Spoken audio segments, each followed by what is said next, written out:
فقیر کے الفاظ کے جامع میں روایت کا مفہوم سنیں. کہتے ہیں حدیث پاک ہے، اللہ کے رسول علیہ الصلوۃ والتسلیم نے خود بیان فرمایا، مفہوم پیش کر رہا ہوں، کہ ایک شخص تھا بنی اسرائیل میں، یہ سیاح میں موجود ہے، سیاہ ستہ میں.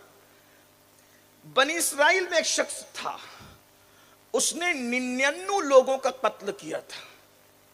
99 لوگوں کا قتل.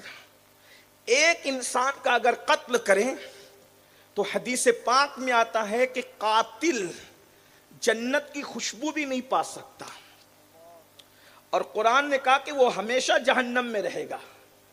اس ہمیشگی کو ہمارے فقہاء نے فرمایا کہ اگر وہ قتل کو حلال جانتا ہے تو ہمیشہ جہنم میں رہے گا، اور حلال نہیں جانتا ہے تو ایک طویل مدت کو ہمیشہ کہہ دیا گیا. طویل مدت، بہت دنوں تک، بہت عرصے تک قاتل جہنم میں رہے گا. بلکہ چڑیا کا جو قاتل ہے اس کے بھی فرائض اور نوافل رد کرنے کی بات کی گئی ہے. جو چڑیا کا قاتل ہو اس کے بھی اعمال برباد کرنے کی بات کی گئی، جس کو فقی ابو اللہ سمرقندی نے اپنی کتاب قرۃ العیون کے اندر لکھا ہے. جس کو تفصیل جاننا ہے اس طرف رخ کریں. لیکن چونکہ مجھے بہت سارے عناوین دیے گئے، میں سب کی طرف مختصر بات کر کے آگے بڑھنا چاہتا ہوں، اور شاید 1 گھنٹے کا وقت ہی ہمارے پاس ہے. اللہ اس وقت میں برکت دے. عناوین کی کثرت اور وقت کی قلت، اللہ پاک اس میں برکت عطا کرے. تو 99 قتل اس نے کیا. قاتل پر جنت کی خوشبو بھی حرام، جہنم کے اندر بہت عرصے تک اس کو رہنا ہے، اور بہت دردناک اس کو عذاب ہے. بلکہ جس انداز سے اس نے کسی کو قتل کیا ہے، جہنم میں اسی انداز سے اس قاتل کو قتل کیا جائے گا. آقا کریم صلی اللہ علیہ وآلہ وسلم کے فرمان کا مفہوم ہے کہ اس نے 99 قتل کیا، تو قتل کے بعد اس نے سوچا کہ چلو سدھر جانا چاہیے. اس لیے کہ زندگی میں ایک موڑ ایسا آتا ہے کہ انسان سدھرنے کی کوشش کرتا ہے، اور سدھرنے والے کو موقع دینا یہ بہت اچھی بات ہے. کوئی بندہ کسی بھی جرم سے اگر پلٹنا چاہے تو اس کو پلٹنے کا موقع دینا چاہیے. لیکن کچھ لوگ ایسے ہوتے ہیں کہ قدرت کی طرف سے تو موقع کھلے ہیں، لیکن انسان اس راستوں کو بند کرنے کی اپنی دانست میں کوشش کرتا ہے. ایسے تنگ نظر لوگ ہر دور میں رہے ہیں. ایسے ہی ہوا، وہ شاید کسی تنگ نظر سے مل گیا، اس نے کہا کہ میں نے 99 قتل کیے ہیں، اب میں توبہ کرنا چاہتا ہوں، کیا کروں؟ اس نے کہا اتنے قتل کر کے اب تو جو ہے وہ توبہ کی طرف جانا چاہتا ہے، تیری توبہ کوئی قبول نہیں ہوگی. اور یہ اور وہ جو بھی اس نے کہا میں بطور مفہوم پیش کر رہا ہوں. اللہ اکبر. جب کسی بات کا مفہوم پیش کرنا ہوتا ہے تو مضمون سامنے ہوتا ہے، الفاظ کی تبدیلی ہے. غور فرمائیں. تو اس نے سوچا جب توبہ قبول ہی نہیں، 99 پر بھی جہنم ہے، 99 پر بھی جہنم ہے، تو پھر یہ 99 کیوں؟ عدد پورا ہو جائے، اور پھر ایسے زاہد خشک کو زمین پہ رہنے کا حق کیا ہے جو قدرت کے کھلے ہوئے توبہ کے دروازے کو اپنے ہاتھ سے بند کرنے کی کوشش کرے؟ پھر ایسوں کا وجود بھی زمین پر کیوں رہے جو خود سے قدرت کے دروازے کو بند کرنا چاہتے ہیں؟ اس شخص نے سوچا کہ چلو 99 کی بجائے پھر 100 کا عدد پورا کرتے ہیں، اور اس نے اس کو بھی قتل کر دیا. یعنی کہ اس نے پورے 100 کو قتل کیا، جس میں سے ایسا بندہ بھی تھا جس سے مسئلہ پوچھا جاتا تھا. اب اتفاق سے 100 کو قتل کرنے کے بعد پھر کسی صاحب دل سے ملاقات ہوئی، کہا میں نے 100 قتل کیے، اب میں توبہ کرنا چاہتا ہوں، کیا کروں؟ تو اس وقت اس بندے نے کہا، جو اصل عنوان کی طرف یہ، اس نے کہا ایک کام کرو کہ یہاں قریب میں اہل اللہ کی بستی ہے، اللہ والوں کی بستی ہے، اللہ کے دوستوں کی بستی ہے، اللہ کے یاروں کی بستی ہے، یا یوں کہہ لے جن پر اللہ نے اپنا رنگ چڑھا دیا ہے، ان اولیاء اللہ کی بستی ہے. ادھر چلے جاؤ اور توبہ کرو، اللہ تمہیں بخش دے گا. اندازہ فرمائیں اگر صرف یہ عنوان توبہ کا تھا تو توبہ تو کہیں بھی قبول ہے. ان اللہ یحب التوابین. مجھے بتاؤ توبہ کے لیے کہیں جانے کی ضرورت ہے جب اللہ کا فرمان آ چکا، نحن اقرب الیہ من حبل الورید، اللہ تمہیں تمہاری شیرک سے زیادہ قریب ہے۔ ایک مقام پر آتا ہے محبوب جب میرے بندے میرے بارے میں پوچھے وَإِذَا سَأَلَكَ عِبَادِي فَإِنِّي قَرِيبٌ، جب میرے بندے میرے بارے میں پوچھے، میرا پتہ پوچھے کہ اللہ کہاں ہے، تو کہہ دو قریب، اللہ تمہارے قریب ہے۔ جب اللہ قریب ہے تو کہیں آنے جانے کی ضرورت کیا ہے؟ اس سے یہ بھی پتا چلا کہ کچھ لوگ یہ کہتے ہیں کہ پھر اجمیر شریف کیوں جاتے ہو اتنا خرچہ کر کے، اتنا خرچہ کر کے بغداد شریف کیوں جاتے ہو؟ ہم نے کہا ذرا اس سے بھی پوچھو نا کہ وہ بھی تو کسی شریف کی طرف بھیج رہا ہے۔ کچھ لوگ کہتے ہیں یار اجمیر شریف کے پیسے بچا کر کسی غریب کی شادی میں دے دینا چاہیے، تو میں نے کہا مدرسے کی دستار بندی کا پیسہ بچا کر بھی کسی غریب کی شادی میں دے دینا چاہیے۔ اس میں پھر 100 ہار ایک ایک خطیب کو کیوں پہنے؟ حالانکہ ہمارے یہاں ایسا نہیں ہوتا۔ ہمارے علماء تو کہتے ہیں کہ جس کو بلایا جاتا ہے وہی جاتا ہے، جو منع کرتے میں ان کی بات کر رہا ہوں۔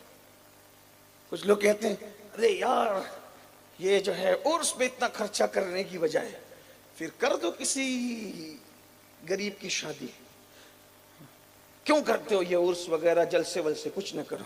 ہم نے کہا اپنا اجتماع بھی بند کر کے اس کی شادیاں بھی، اس پہ بھی غریبوں کی شادیاں کرو۔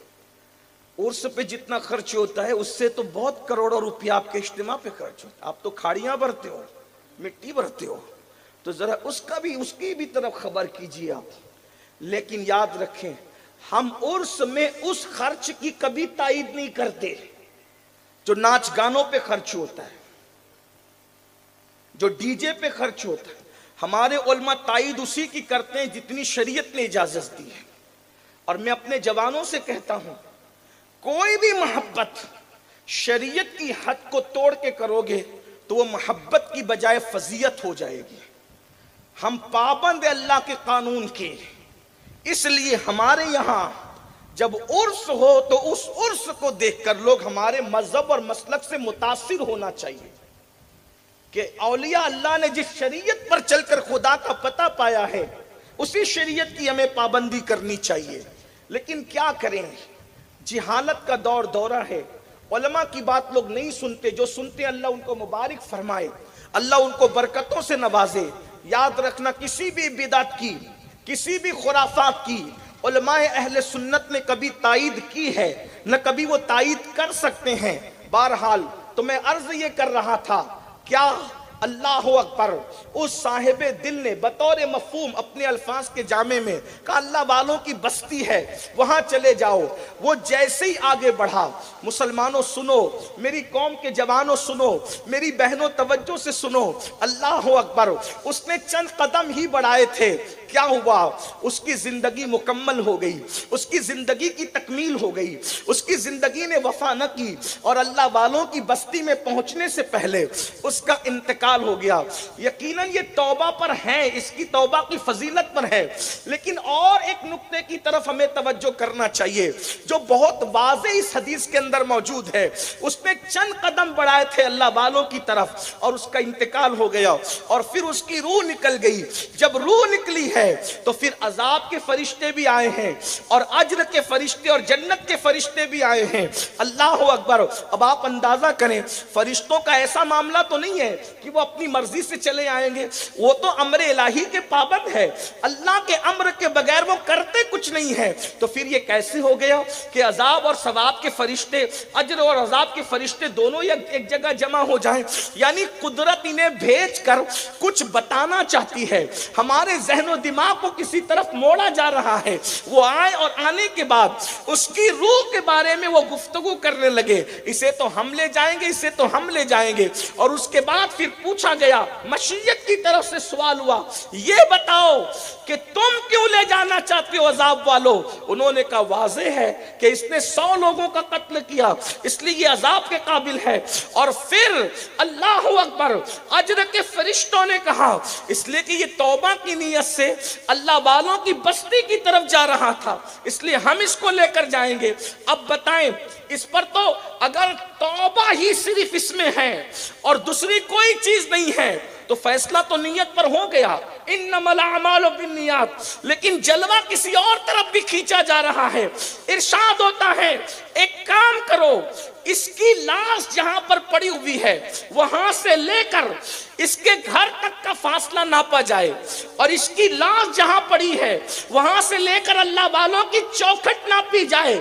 اگر یہ گھر سے قریب ہے تو جہنم میں، اور اگر یہ اللہ والوں سے قریب ہے تو جنت میں۔ اب مجھے بتائیں، توبہ کی فضیلت کا انکار نہیں، لیکن اگر گھر سے قریب ہے تو جہنم میں کیوں جا رہا ہے؟ توبہ کی نیت کام کیوں نہیں آ رہی ہے؟ اگر صرف توبہ ہے تو نیت توبہ کام کیوں نہیں آ رہی ہے؟ ابھی توبہ نہیں کیا، نیت توبہ کیا، اور کہا جا رہا ہے ناپو، اور اس کے بعد جب ناپا گیا قدرت نے ارشاد فرمایا، مشیت کی طرف سے اعلان ہوا زمین سمٹ جا اور اس کو اللہ والوں کی چوکھٹ سے قریب کر دے۔ اور ہوا یہ، جب وہ اللہ والوں کی چوکھٹ سے قریب ہوا تو ولیوں کی چوکھٹ کی قربت اسے جنت تک لے گئی۔